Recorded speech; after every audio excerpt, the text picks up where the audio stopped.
Hello everyone, welcome to 10 times better to learn English. In this video, we are going to study about procedure text. Well, jikalau kalian mendengar kata procedure, apa yang terlintas di pikiran kalian? Yaps, pasti cara, tata cara, mungkin langkah, steps bisa. Nah, how about procedure text? Oke, di video ini mengenai procedure text kita akan belajar mengenai definition, kemudian the purpose of this text, kemudian kita juga akan belajar generic structure dari text procedure, kemudian kita akan belajar language features used in this text. Jadi, ciri kebahasaan dalam teks ini apa? Next, I will ask you one more time. What is procedure text? Procedure text is a factual text designed to describe how to do or make something through a sequence of actions or steps. Jadi, text procedure adalah teks yang menjelaskan bagaimana melakukan atau membuat sesuatu dengan langkah-langkah atau cara-cara yang tepat secara berurutan sehingga menghasilkan suatu tujuan yang diinginkan. Contohnya apa? Contohnya recipes, craft activities, maybe instructions, maybe rules of a games. And then, how about the purpose of this text?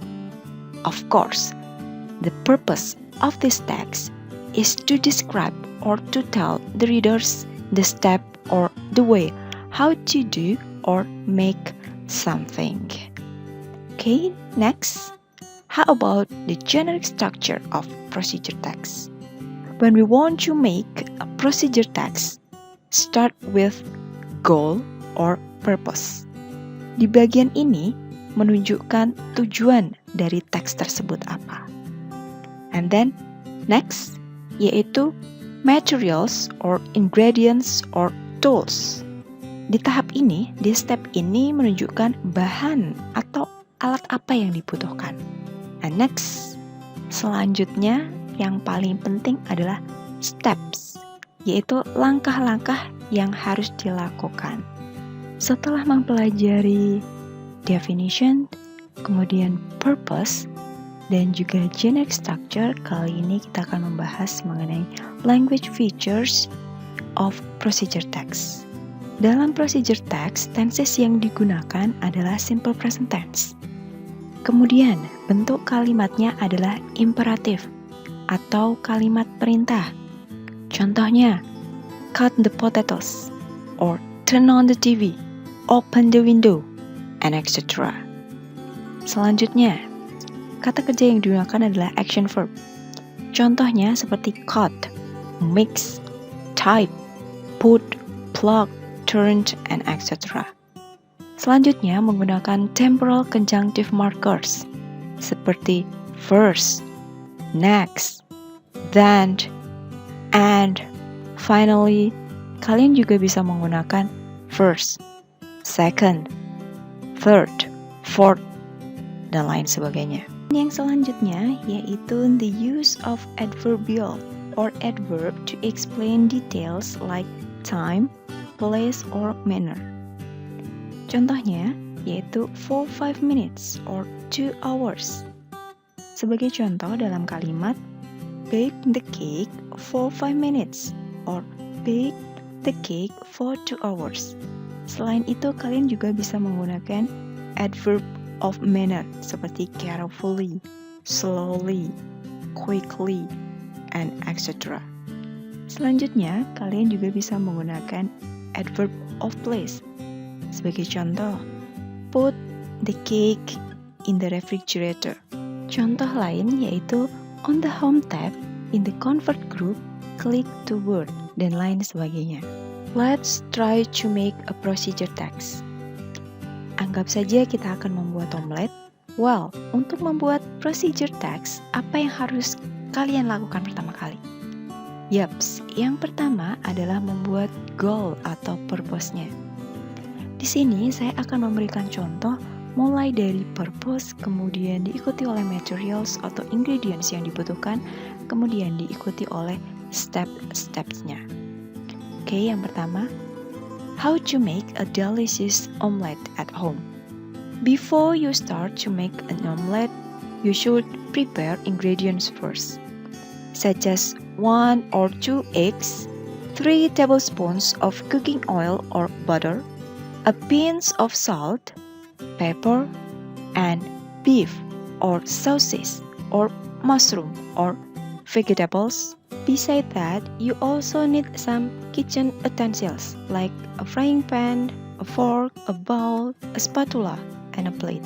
I will tell you the steps how to make it. First, break an egg and put them into the bowl. Add a pinch of salt into it. Then, beat the egg. After that, put the mixture into frying pan. Next, add cheese or sausage or beef or mushroom or vegetables on it. And then, fold the omelette. Then, put the omelette into the plate. Finally, the omelette is ready to serve. Next, mari kita identifikasi generic structure dan juga language features dari procedure text yang sudah saya contohkan sebelumnya. Masih ingat generic structure dari procedure text itu apa saja? Untuk generic structure untuk procedure text itu yang pertama yaitu goal. Sudah jelaskan? Yaitu how to make a delicious omelette at home. Setelah goal ada apa? Setelah goal itu ada ingredients dan juga ada materials. Tadi sudah disebutkan bahannya apa saja dan juga alat yang digunakan apa saja. Selanjutnya yang paling penting, yang terpenting yaitu steps, langkah-langkahnya, caranya bagaimana membuat sebuah omelet. Setelah generic structure, kita lanjut ke language features yang digunakan pada procedure text. Seperti yang sudah dijelaskan di awal bahwa procedure text itu menggunakan action verbs. Nah, action verbs apa saja yang digunakan pada teks ini? Action verbs yang digunakan diantaranya adalah break, put, add, beat, put, add, fold, and put again. And next, selain action verb, pada procedure text juga menggunakan kalimat imperatif atau kalimat perintah. Contohnya, break an egg, put them into the bowl, or beat the egg. Apakah kalian menemukan kalimat imperatif lainnya dalam teks ini? Selain action verbs dan juga imperative sentence, pada procedure text juga menggunakan adverb. Bisa adverb of time, bisa adverb of place, atau adverb of manner. Pada teks ini, adverb yang digunakan hanya adverb of place. Contohnya, into the bowl, into the frying pan, on it, and then into the plate. Next, selain action verb, imperative sentence, dan juga adverb, apalagi yang digunakan dalam procedure text? Yaps, yaitu temporal conjunctive markers. Untuk conjunctive markers yang digunakan pada teks ini adalah first, then, after that, next, and then, and the last is finally. Bagaimana? Mudah bukan? Setelah melihat video ini, coba kalian membuat procedure text versi kalian. Okay? That's all for this material. Thank you for watching and see you!